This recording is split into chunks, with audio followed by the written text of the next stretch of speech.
And we're recording. Yay! May Joan Guile. Hi. This is for week 3 of the Write to Remember course, and this is video number 4, and we're going to be discussing titles just now. May Joan Guile is a playwright and novelist from Singapore, and she's very kindly agreed to help me with this today. So when we write something, as you know, as writers, do you do the title first or the body of it first, or do you have a working title? What's your construction for this? I mean, how do you go about it?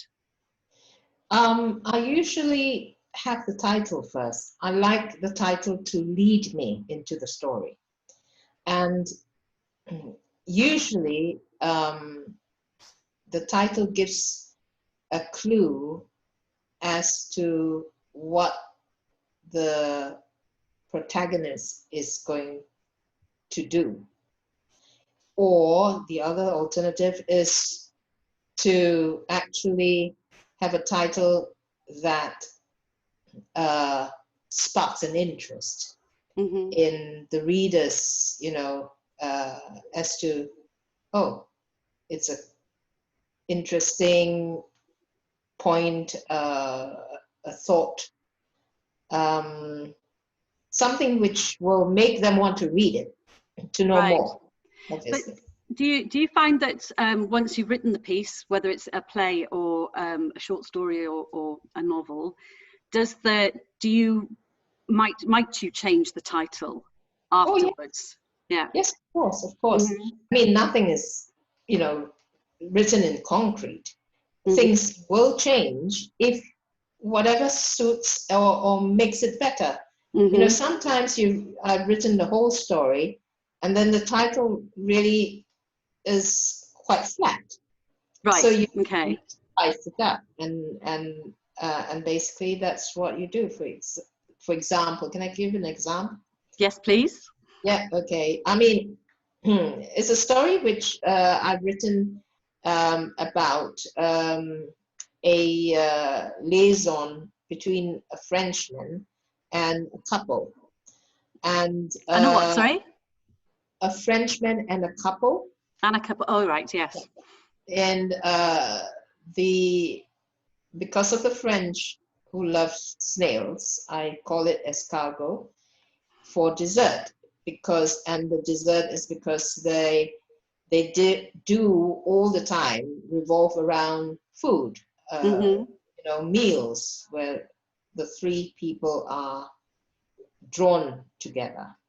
So, you know, things like that. I'm not sure if that is attractive, but I was hoping that it would be. Yes, it does, and I quite like that when the play that you did, was it half of nothing is nothing? No, 100% of nothing is 100% of nothing. Sorry, it's nothing. 100% of nothing is nothing. Yeah. So yeah, that sort of kind of speaks volumes about somebody being slightly disappointed at the end of it. Can you give us a brief sort of breakdown of the play? What's it about? Right. Well, it's all about a will that was made and favoring the son. So the mother of the protagonist is actually very traditional Chinese, and the lady, the protagonist, is trying to convince the mom that it's unfair, because in this day and age, you know, there shouldn't be any favoritism between, you know, as towards a son versus a daughter. We are all supposed to be equal. So at the end of the whole story, the mother loses all her money because of the son's stupidity, and because of that, the mother turns around to say, you know, I should have given you everything. And so the daughter turns around and said, 100% of nothing is nothing. It's very it's quite a nice ending to that, and in fact there will be talking about beginnings and endings in a different video. But so with the how would you suggest coming up with titles, or do they just pop into your head? Some of the time, if I want to target a particular audience, for example, if I were to see, for example, a competition that I want to enter, usually that is where, you know, the people who, what do you say, the people who actually run these competitions, they will suggest to you what they're expecting from you. So it helps to, you know, for those kind of things. Right. But if I were to sit down and just, you know, out of the blue do something, then it's just, you know, find something attractive. I mean, I wouldn't say that, for example, a suitable boy was an attractive title, would you? Well, I think it says, you know, because you kind of know what it's going to be about then, isn't it? It's like, you know, the sort of Indian culture and finding a suitable boy or a suitable girl to match make. It says it all, actually. I quite like that.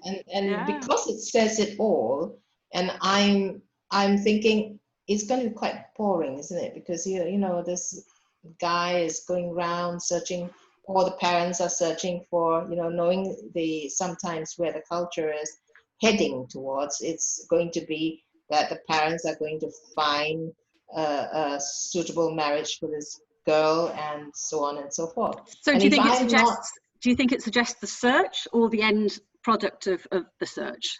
I have no idea, because I've never read it. It didn't interest me enough. Oh, it's good. Seeing that title. Oh my God! And look at the thickness of that book. Yeah, but you might not have read Pride and Prejudice if it was called First Impressions, though. Or although I think Prometheus Unchained for Frankenstein, Mary Shelley's Frankenstein, is quite a nice, hefty sort of, you know, it's adventurous, isn't it? I quite like that. Yeah. So, and do you can you give me a few other examples of your titles? Because I've sort of come up with a way of sort of categorizing them, where you've got sort of a single word or 2 words, a repeated line from the text, an outcome, you know, which a suitable boy might sort of fit into. Singapore Slings. Singapore Slings is another one of my novel, and again, that is everyone knows Singapore Slings, isn't it? It's a cocktail, and maybe I should change it, because this whole story is about an English detective inspector who was the last English inspector, you know, posted to Singapore during the 1950s, before Singapore became independent. And if I were to say, you know, the real thing is the last English inspector in Singapore is quite boring. So, you know, a catchy, you know, 2-word title, Singapore Slings. Well, maybe people who are, you know, hopefully people could be attracted to it because they like the drink, or, you know, and it suggests... and it gives it a slightly exotic feel as well, then, doesn't it? And kind of reflects how, you know, somebody out of their own culture who thinks that they know what they're getting into is going to obviously come up against things that he doesn't understand within Singapore, I guess. Am I right? I hope so. I'd like to read it. It sounds really good.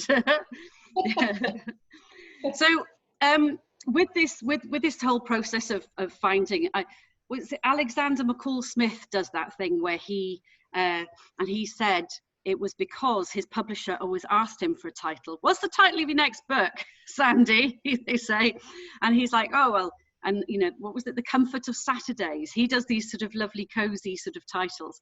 Yes. And then he has to sort of write something that fits in with that, because you know, the publishing company already starts to push the promotion of it. So, but he's a fairly clever old sausage, that one. So oh yes, I like it. I think you know, it's quite easy to sort of think about your overarching theme, and because we're writing memoirs, you think, you know, is it about a place or a time of a life?